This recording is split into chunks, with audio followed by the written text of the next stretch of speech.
Hank's Channel AMA number 2 time. They're recorded all on the same day. They're released over a period of time because I don't have time to edit them all right now. And in fact, someone else might be editing them. Megan, are you editing this? Let us know. I am. Megan is a friend of mine who does the Dear Hank and John and Delete This things that go up on social media, and we've been working together on some stuff, and I realized that I want to make more Hank's Channel stuff, but don't always have time to, and Megan also doesn't have very much time. She's a very busy person, but maybe she can do it. Maybe I can get her to help me. So Jenna asks, hi Hank, I was wondering what made you want to be a science communicator? Specifically, what made you want to do SciShow as opposed to going into science writing or something like that? I just finished up my PhD in microbiome and I'm starting a postdoc in January, but I'm considering leaving academia after that to go into science communication, and I wanted to do educational content. I always thought I wanted to do the traditional tenure track professor path, but you were a big part of me realizing that SciComm would be an actual career option. I have no desire to go into science writing, so I figured science communication wasn't for me. So thank you for that.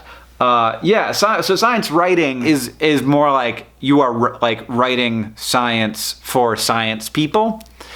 Science communication is you are writing science for non-science people, basically. And I do science communication, and I had always really admired people who did that, whether they were novelists doing science communication through like harder science fiction, or like writers who were writing for Scientific American or Popular Science, which were magazines that I subscribed to when I was a teen. Like, I knew that was a thing that I really admired, and that was an amazing, like, this would be it was a very cool thing that some people get to do. I didn't really even think about it as a thing that I might get to do until after Vlogbrothers. No, it must have been before that, because I was kind of doing science communication at EcoGeek, but I didn't think of it that way. Until this moment, I didn't think of it that way. So EcoGeek was a blog that I did. I started it during grad school, and it continued well into Vlogbrothers, and was for a period of time, my full-time job. Made enough money for me to pay the bills,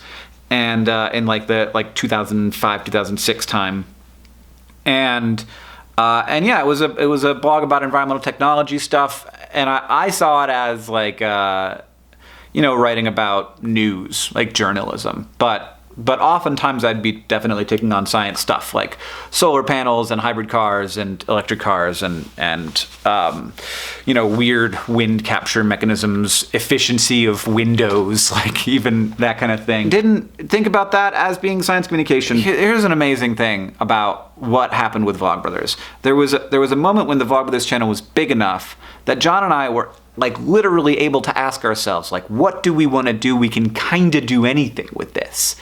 No one gets to have that moment. So it's something that I'm extremely grateful for, and never want to stop thinking about how grateful I am for that. So what do we want? Like, what's the thing that I want? And I remember, like, I was literally I was in a tour van, on tour with my band. And this must have been 2010, 2011. Was it? Maybe I wasn't on tour with my band. Maybe I was on tour with a band. I wasn't. Did I go on tour? Maybe it was with John. I was in a van.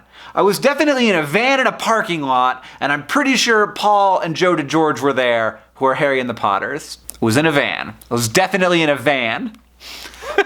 I was on the phone and realizing that like John and I were deciding whether we wanted to do SciShow or Crash Course or both. And I was like realizing that I wanted to be a science communicator very, very badly. And I don't really like, I want things. I have lots of wants. But I don't really have like goals like that. Like, I want to be a science communicator. That's like this thing over here, and I'm going to take lots of steps in order to get there. I've never had that. It turned out that thing was there for me, and I had taken lots of steps that allowed me to get there. They were not intentional steps toward that thing, though.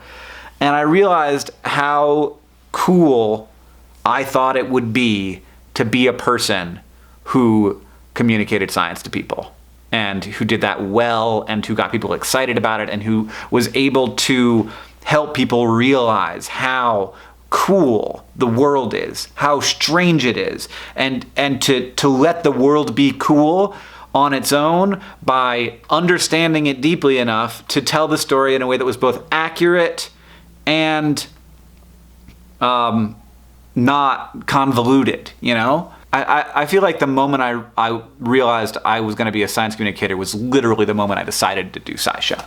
Because we were getting funding from YouTube for a show, and they offered us funding for two, and for both SciShow and Crash Course, and we were deciding, should we just do one of these or should we do both? I'm so happy that I'm part of you realizing that science communication might be a career option. It does not pay as well as being a research scientist generally, but like it doesn't pay bad. It's not a bad paying job.